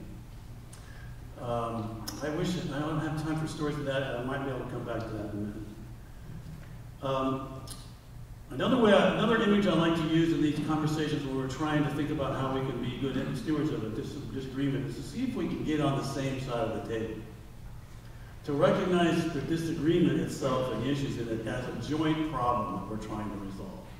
Not something where I'm trying to tug of war and pull you to my side necessarily, or that I'm fighting you, but that we are working together to try to solve the problem. The situation, somebody mentioned a situation where in an organization there's a move to cut fringe benefits for one group to have funds to raise the salary of another group. That would be easy to make that a group versus group conversation. You can see why. I mean, just how it might feel to have your pay cut. But can it be made into a joint problem? Okay, there's resource reallocations that needed, maybe. Let's talk about that. How can we do it fairly? And that might be able to make it something that we jointly solve. And if we can get to the same side of the table on that problem, either sometimes in mediations, I have the mediators move the parties to the same side of the table. Other times it's sort of a psychological thing. We're working on this problem together. How can we solve this problem for the best of both of us? And then show grace. This is one that we don't often see in the political arena, where you would like to, you want to help keep your opponent in the game. If I'm embracing disagreement, I want to hear the other side. I don't want to blow them out of the water. Leave them smoking coke on the shore. Their point of view needs to be part of the conversation. The information they have needs to be accessible to us. And so sometimes in this situation, you can show grace to keep your opponent in the game. This is part of my response, not the entire response to the power balance problem, and to the worry that civility might be just used to suppress the weak. If we're doing this right, and you recognize there's a power balance problem, and you're the powerful person, and you do embrace the disagreement, wouldn't you want to keep the other side in the game? One of my issues with the Yankees is that they seem to want to destroy the rest of the league. Okay, any questions about all that? We have a little bit more I want to do, and I want to actually have you sit in different groups now. There's one question. Oh, okay. Oh, you again. Okay, so there came a time when Jesus tipped over the tables. There came a time when Jesus mocked the Pharisees in front of everybody in the synagogue. So even Jesus had his limits. How do you know for yourself when your limit has been crossed? And I'll give you one current day example for me. I'm wondering about if I got into a discussion or a situation about mammograms for 14-year-old girls transitioning at the point in their life where they have no business thinking about transitioning because they don't know themselves yet at all. So if I feel as if the advocates or practitioners of adolescent transitioning are in fact barbarians, at what point do I say civility no longer matters? That's a really good question, and it would have been a lot easier if Jesus hadn't called the Pharisees white sepulchres, because I could make a an easier answer to the question, or hadn't knocked over the tables. One thing, we don't have any, well, this is my Quaker probably talking, we don't have any evidence of Jesus killing people, so there's that. I'm afraid I probably don't have a real good answer to that question. It's only a partial answer, not very satisfying, to remember that I don't have Jesus' perfect judgment. And once I give myself permission to dehumanize the other side, by dehumanizing, I don't mean, I mean, for example, dehumanizing in the sense that they don't get to have a voice. That's a dehumanizing rule. Maybe I'm more fallible than Jesus, and so I should be careful about dehumanizing the other and removing their voice in the situation. That's not an entire answer to your question. Again, I don't mind if we go out of here with different points of view on that topic. I'm not going to try to suppress that, but I just see people I love, and myself is one of the people I love, who have jumped into concluding that the people they disagree with are just evil. And that makes it very hard to take advantage of their point of view. Yeah. So I'm really curious, you know, over the millennia, shunning was the worst thing that a society could do to someone, pretend they don't exist. And now we live in an era where ghosting is just so prevalent. So what do you do when people that you really need to communicate with just ghost you and refuse to interact? Well, these are great questions. Earlier I said that in some situations where we are working together to try to resolve conflicts and we just can't seem to get it all resolved, even if we can make some marginal gains on some issues, that's great, but I don't want to ever conclude, just say, okay, that's it, we're done talking. The person who's ghosting you, I don't want to conclude, that's it, we're done talking. You can't make them talk. And so I think the general response I would have would be sort of a gentle persistence. Say, I'm still here every so often. I'm eager to talk to you every so often.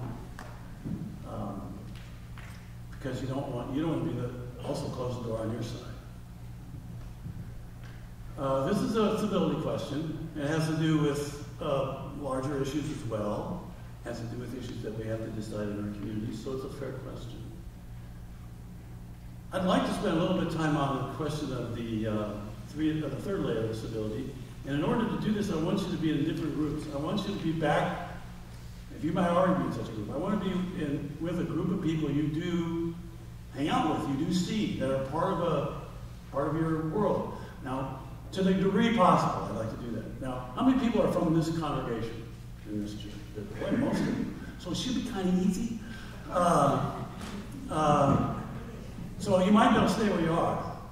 If anybody feels like they need to move to be with a group that they feel at home with, how do I put that? When you get up and leave now, they're telling somebody you don't feel at home with them. That is brilliant. Group facilitation, huh? If you want to get up for any reason, it doesn't have to be because you want, or you can just be in a group chat. No, just forget it. Do whatever you want. That part of my evaluation won't be that high. So I want you to, I'm going to switch you down to slide 18, because that's the summation of the next several slides. And what we're talking about here is stewardship of the political culture. Every polity has a political culture, and every decision-making group is a polity. We aren't quite a polity because we don't meet all the time as this group, but if we were to start having regular meetings, we'd become a polity right away. So the idea for this branch of the stewardship of disagreement is to take care of our ability to disagree in the long term.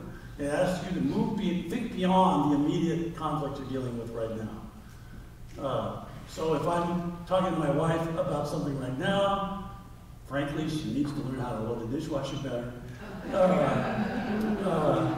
I need to handle that conflict in a way that helps us have better, or at least not worse, conflicts as we go along, because something else might come up, you might think. So, and I had to fix it loading last night. I had to unload half of it to put it in right. So think of beyond the immediate situation. This kind of stability makes us think long term. The first thing here is to debubble. Now that's my word, I think, although somebody else has got to think of it. You've heard about people being in bubbles, right? That our modern access, the way social media works, the way media works in general, it's pretty easy to just never interact with anybody who disagrees with you if you don't want to. You can just read the news sources that you agree with. Search these social media engines, look for those, and they'll feed you all the ones you disagree with, and they'll never show you the ones you don't disagree with. Only the ones you agree with. And you can spend all your life just reading stuff that's from your own point of view. That's bubbling. That means you have put yourself in a spot where you haven't got any idea what the other side's really thinking. You just know what your side accuses the other side of thinking. So the first is to debubble. Make connections, restore connections if you used to have them, with people who disagree with you. In our marriage, as I mentioned earlier, this is relatively easy because we only agreed once on who to vote for president. Even the time I wrote in my wife, she didn't agree with that. I actually did write in my wife one time. I was so frustrated with the candidates. I just said, I know somebody I wouldn't mind. And I wrote my wife in. It's one of the only few times I've voted for a person of her party. Debubble. When I go home, I debubble a little, but I still have to debubble more. Meet people who are different than me. Read stuff from people who are different than me. The next thing is about a trust shed. This is a new concept. You're the first persons I've tried this on. You know about watersheds, right? Where the water all flows in a particular direction. I think we live in trust sheds, too. I like the idea that it might be a little shed. Where we trust each other. Where trust is plentiful. And you just move outside that, and it's hard to trust. Right? If you were to draw a map of your trust shed, it would be of groups of people who you tend to trust pretty easily. An aspect of debubbling is to get outside your trust shed. Into places where people are around that you don't naturally trust. So you can get to know them. And they can get to know you. Tend the soil. My inspiration for this is a woman named Cindy Consenzo. Did anybody know her? She's from Hillsborough. She runs an organization, it's her own organization basically, called Just Create Community. That's her job basically. She makes a little money on it somehow. But what she does is she has 2 or 3 or 4 events a week where she invites everybody in Hillsborough. It's just Hillsborough. Everybody in Hillsborough who wants to come, they can come to a coffee on Tuesdays, for example. I went to one of the coffees just to see what it was like. She said, I don't know who's going to be here. And eventually there were 9 people who showed up. And we just talked. Most of them didn't really know each other. All of them knew Cindy. None of them knew each other. And then later on, they were going to have a hike. There was a group hike. And then there's a pickleball night that they have. And then she does other kinds of events all the time. And each of them is designed to bring people who don't know each other together just to get to know each other. And what struck me is she's tending the soil. She's trying to create a soil in which people will be able to make contacts and make trust with each other across other kinds of divides, political divides, religious, whatever. Later on, I have her logo, and I forgot to put the links on it. The Just Create Civility logo. You can look it up. She has a Facebook page. Look it up under Just Create Civility, and you'll find it. That's somebody who's tending the soil. She's trying to do the long-term work of building healthy community by just getting people to get to know each other. I really like her model. I wish we had more people doing that. There are other people who tend the soil. Often service clubs do that. Rotary tries to do that, I know. Any group that gets you out into connection with other folks, with some kind of cooperative work, or joining each other, doing stuff fun, that tends the soil of our political culture. I'm thinking in Hillsboroug's case, it's the community's political culture. In a church's case, there might be a way of tending the soil. Or in other settings, there might be ways of tending the soil. Thinking in the long term. And then building bridges. That's a pretty easy image. Find ways to work together with other folks who disagree with you on projects that you do agree on. You can find them. There would be some. I bet you there's some with just about anybody you disagree with. Then you could work together on something you do agree on. Maybe you both agree that there should be more dwellings for people on the margins, so you go work on habitat humanity projects. Or maybe it's nothing that big. Maybe you just have a craft day and you work on some craft you both like. Cindy Consenso had a day where they all went to the Caterpillar plant. And with all kinds of people showed up for that. She had to design that basically to try to get more men to come out, and she had like 30 men come out for that, just so they could tour the Caterpillar plant. None of them had any particular agreement on politics, but they all thought big machines were pretty cool. Right? So, that kind of stuff. That's thinking beyond the immediate situation and what steps you can take. The next one's resist the political culture despoliation. When your political friends call the other side evil, haters, socialists, whatever. I don't know that hater and socialist are equivalent. I didn't even make that, but whatever. Communist. Treat that like an ethnic slur. Why is that any better than an ethnic slur? They don't think of themselves as haters. They don't think of themselves as anti the democratic system. Why is that all right? When your candidate does it, they should hear from you. I support you, but stop doing that. That's going to be more effective than if you try to tell the other candidates. When your candidate does that, when your candidate says they're coming to get you, I've heard that on both sides. What an awful thing to say. Why do you have to say it? There may be some real issue there you want to support them on. Sure, great. Talk about the real issue. Why do you have to attribute these monstrous motives? So don't let allies demonize, attribute motives, or distort information. Help someone hone the skills, that's listening projects, listening practice, joint activities projects, I got that. Build trust. There's something here, this is not my concept, trust alone. Loan trust. You're working with somebody, you want to make progress with somebody, a proposition comes up where you need to take a little risk that they will actually carry out and be good and use goodwill, and show goodwill. Can you give them a trust loan? Say, okay, we'll trust you on that. And see if they can carry it out. If they can't, too bad. If they can, you can actually start building trust between you. Ask for a trust loan too. These are loans. These are not, I'm trusting you forever. This is, I'll trust you for this. And that doesn't have to be dramatic. They may offer you a ride home. You don't want to get in the car with them. Maybe you shouldn't in some cases, but why not think about that? Or give them a ride home. Or something simple like that. Trust loans. We also have to be trustworthy and note other people's trustworthiness. So these are approaches I'm recommending to improving the political culture.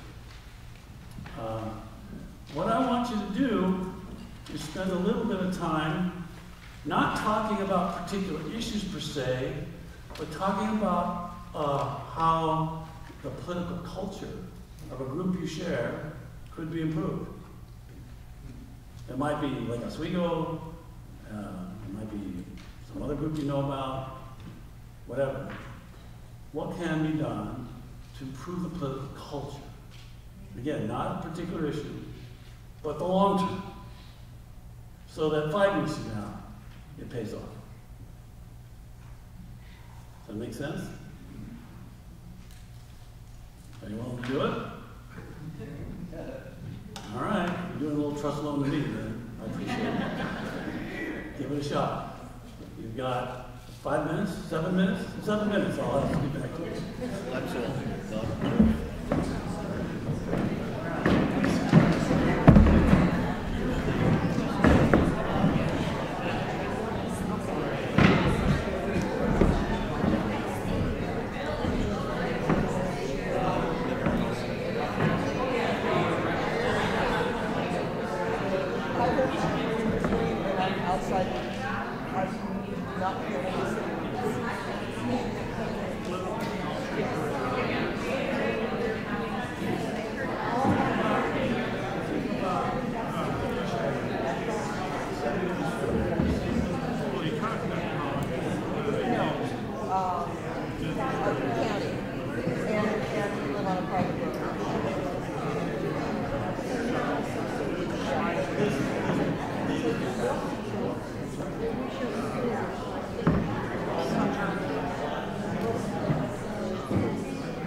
I think we've already had enough time that if I asked for the top ideas you had, we'd have some good ideas here, really good ideas.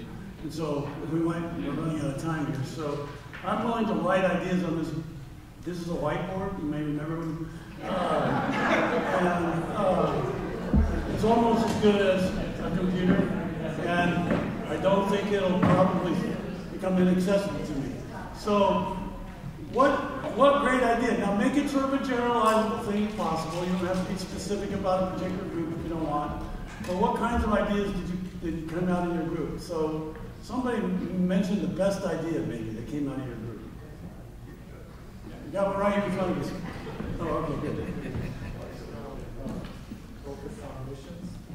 Focus on missions. What is that? What do you mean by that? Why is that a good idea? Right. It gives people a problem to focus on, to work together to solve. Okay, so focus on a shared or on a problem we all care about, right?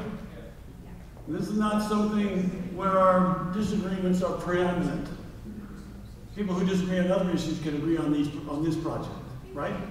Project is probably the word I should use here. Project. Okay, good. Another one. Yeah. Yeah, if possible, make it. Yeah, this is great. This was something I actually heard on the radio this morning coming over here. It was from a pastor, and he was talking about conflict and the importance of, he used the 3 T's: timing, tone, and turf. So the timing of it is crucial. He said most conflict occurs when people haven't eaten. They're hungry, so they're hangry, apparently. So timing, eat or have a conflict on a full stomach, is what he was saying. I got timing and turf. What was the middle one? And then, tone, the tone of your voice, the tone of your demeanor when you're anticipating going into a conflict situation. Yeah. And then turf, meaning, the ambiance of where you are is really important. You take it out of maybe a home, you go out into a park or somewhere where it's very neutral and there's no memory tied to that. So the key to that is make sure it's mutually agreeable with everybody. Right. What works for you for timing and turf may not work for them. So don't just assume that they'll be comfortable where you are. Right. Perfect. Another good idea.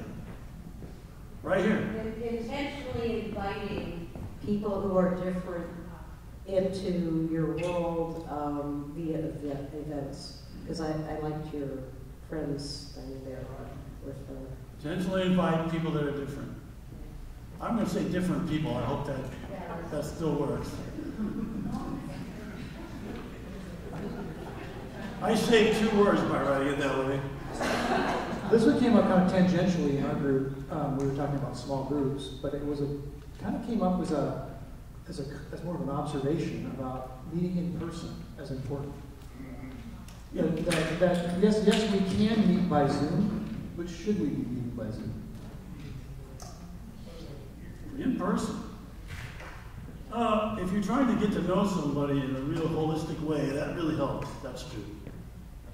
You wouldn't know that I almost ruined this technology by dropping my pen that way on the floor. I'm not trustworthy with editing, apparently. Any other? Way over here. Yeah, Steve. Lost 5 pounds since this. That's good news. I think for us it was embrace the other story. Mm-hmm.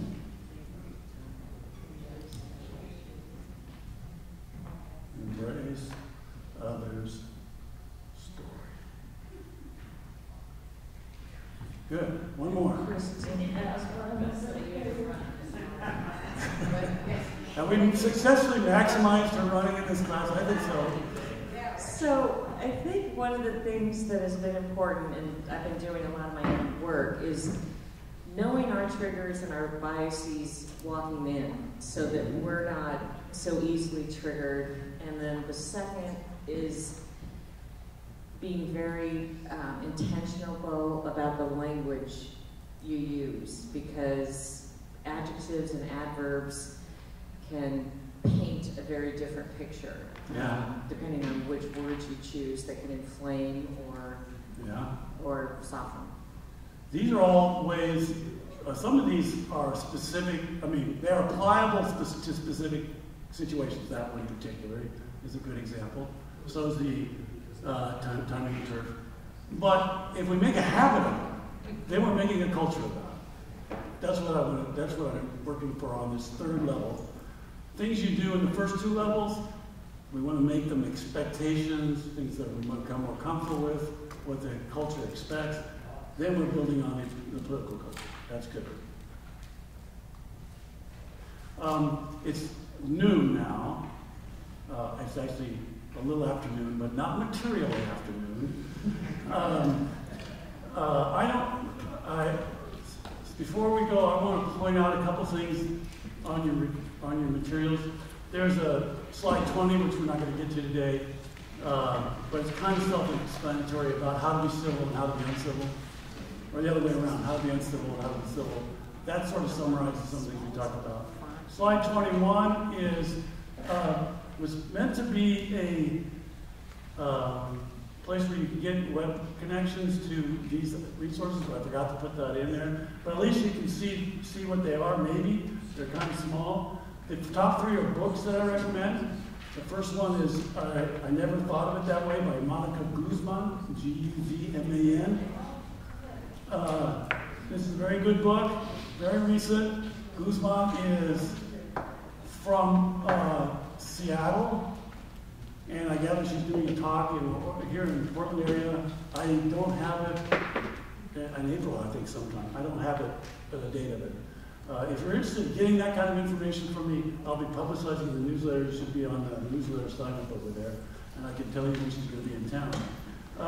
In Portland, I'm not bringing her myself. The second book is a free book, Bridging Differences Playbook. It's on PDF. You can download it if you go to their website, and it's from, boy, you can't even see, the Science for Greater Good or something like that. Bridging Differences Playbook should get you there if you do a search, and it should look like that. Beyond Your Bubble is a book by a woman named Tanya Israel. I don't know how to spell Tanya, but I think it's this. The Israel is just like the country. She's a therapist from New York City, and her book is about how to debubble yourself, essentially. She was just a couple years old, and she was aware that we were having that issue. It's very good, particularly the first two-thirds.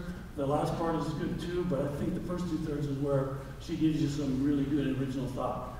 The other three are all groups or agencies. So the first one is Just Create Community. If you search on that, you'll get to Sidney Consenzo's Facebook page, and you'll recognize that. So you can see what her program is like, and there's a little bit of description of what she's doing. She's coming to Newburgh at George Fox on April 10th to do a presentation about that, along with another person coming from Sisters. So they have another different kind of program. And again, I can remind you about that if you get on the mailing list. Braver Angels is a national group that does basically a lot of different formats of difficult conversations, helping you practice how to have them, how to be a good listener in them, how to moderate and pay attention to your own biases and reactions and so forth. And they do that in a lot of different kinds of settings. They have state-by-state chapters. I think they're called alliances. And the Oregon one is very active, very good. And I recommend it highly. So you can look that by just searching Greater Angel. The last one is the Oregon Bridge. This is a podcast by two political commentators, one of whom is Ben Bowman, who just got elected to the legislature, who's serving his first term as a Democrat. The other guy's a guy named Reagan something. The Reagan is Ronald Reagan, and he's a Republican. And they interview people all across the political spectrum in Oregon, and they do a great job of being civil about it. And they are deliberately trying to erode the bubbles. And I recommend it. It's a good podcast. So those are just some resources that I recommend. If you'd like more about it, you can sign up for the email list, or you can go on this QR code and see the website. Any other last minute words? Sort of last minute. We still could round back to 12 o'clock if we're rounding by the hour. Everybody in this room has a spiritual gift. And we all need those spiritual gifts. And so we depend upon each other to build up the body. That's a good point. That goes right along with it. Spiritual gifts, there's a positive and a negative. For example, wisdom is good, but the other side is being opinionated and smart. Are you talking to me?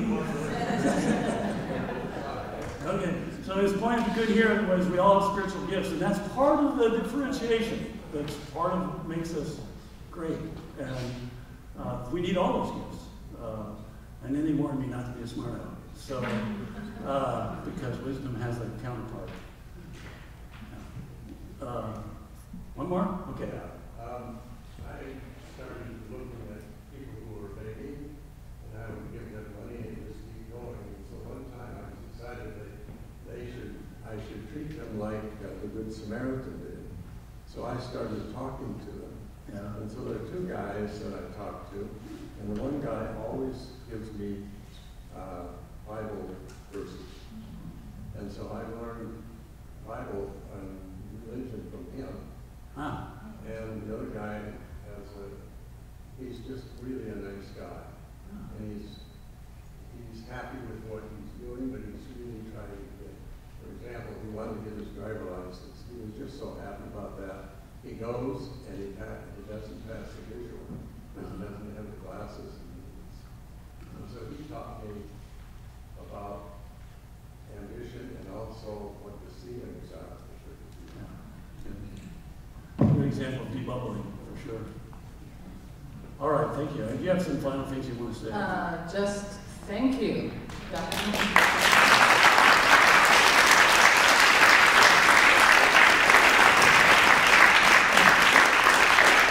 I'm sure we all have one or two salient takeaways, if not 5 or 10 of them. And I think maybe we need to talk them into round 2 of this. I'm taking note. Also wanted to thank Merle Hashimoto. Is she still here? Oh yeah. Thank you for providing these treats, of which there are still some left. If on your way out, you'll go through there.